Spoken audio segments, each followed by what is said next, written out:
Today's April 16th, and the Dodgers and Cubs, tied at 1 apiece, are set for an early afternoon rubber match with Julio Urias and Drew Smyly on the mound for both teams. Before we get into that, though, I want to talk a little bit about some news regarding Will Smith. As you guys have seen, and if you've been following the game a little bit, he's been out the last 2 games with an illness. In the post game last night, Dave mentioned that they need to do some further testing to really diagnose what's going on with Will Smith. And predictably, he's not going to be in the lineup today, so Austin Barnes will be catching. First and foremost, I hope Will Smith gets better, and he gets better soon. I think the Dodgers lineup is better with him, and obviously we want him fully healthy. It is concerning, though. Dave said that they're going to have to make a move, or they're most likely going to make a move today regarding the roster and Will Smith's spot on it. So Will Smith looks to be headed to the IL. As of recording this episode, I'm not sure, or the Dodgers haven't released what that move exactly is, but it is concerning because if this was something simple, flu-like symptoms or like a cold or strep throat like Michael Grove had,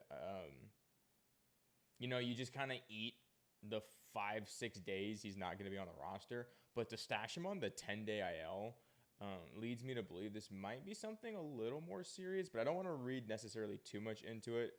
We hope it isn't anything serious.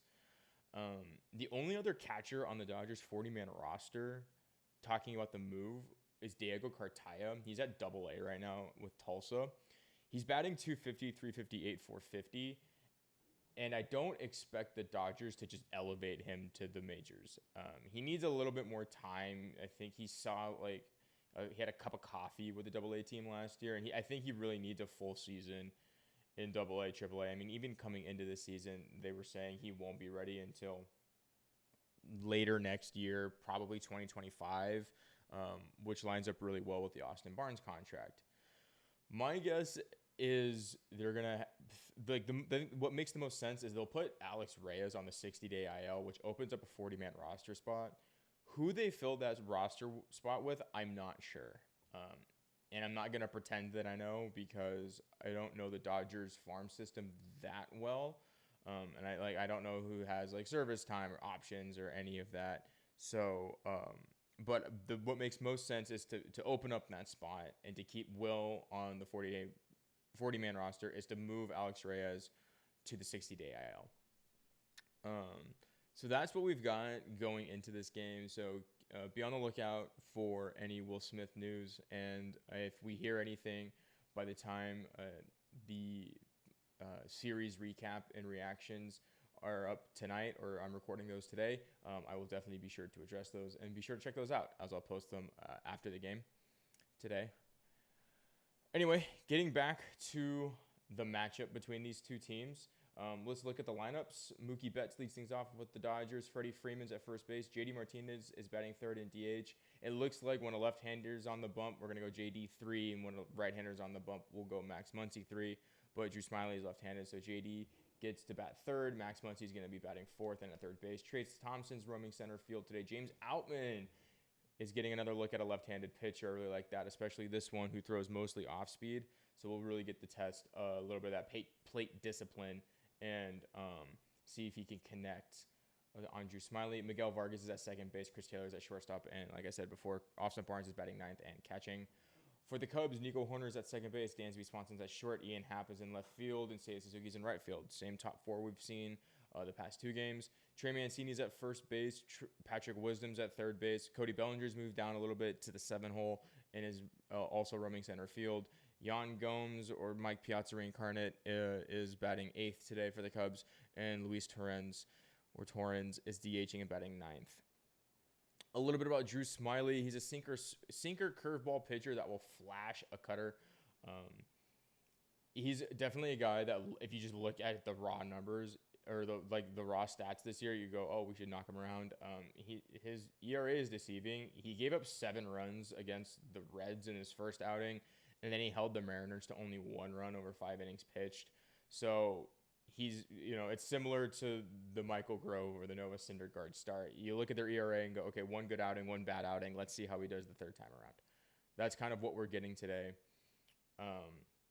His sinker is about 92 miles an hour. His curveball usually is his primary pitch, and it's got some serious drop to it. So we're going to hope to see if some of these right-handed batters can maybe touch him up a little bit. That sinker tends to run a little bit in on the hands. So it'd be a great game to have Will Smith in. But unfortunately, get better soon, Will. The lineup for the Dodgers, otherwise, I really like. There's not too much to say. I like Trayce Thompson getting another look at a left-hander. We're seeing if he can really hit left-handed pitching. It matters because we need to know now. Dodgers need to know now if Trayce Thompson can be that guy to platoon in center or left against left-handed pitching, because if he's not, there's somebody has to be. And then I like Miguel Vargas. Chris Taylor, see if he can pick things up. Austin Barnes. I do like the split they went with Miguel Vargas 7 and then Chris Taylor and Austin Barnes behind him. While Chris Taylor and Austin Barnes haven't been doing very well, hopefully this helps Miguel Vargas be a little bit more aggressive at the plate. He's been taking a lot of walks. Very good plate discipline, at bat quality. No complaints there. Would like to see him put the ball in play a little bit more. And with Chris Taylor and Austin Barnes behind him, maybe that's something that'll happen today. And I didn't really talk about Julio, but Julio's Julio. I expect him to shove. There's nothing more to be said. Moving on to the bullpen, Phillips, Bickford, and Gratterall are definitely available today. They haven't pitched. They didn't pitch yesterday, and in Phillips' case, I don't think he's pitched recently. He hasn't pitched recently. Bickford hasn't pitched recently, so probably gonna work him in. Andre Jackson is available in theory, although I think they might stay away from him again. Like I said last night, he was tipping his pitches.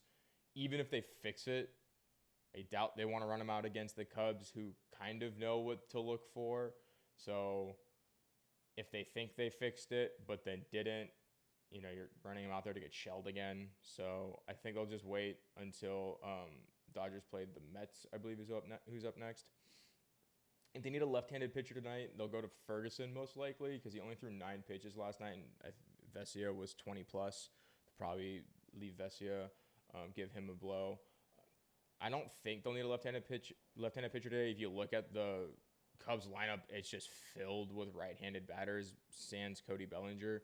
So, chances are Julio will start, and then it'll just be, Bickford, Gratterall as is needed, and then Phillips will come in as well. Hopefully those 3 guys will be enough. So you're looking for at least 6 out of Julio today. But yeah, that's what I've got for everybody today. Be sure to tune in later for my series recap and reactions, and go Dodgers.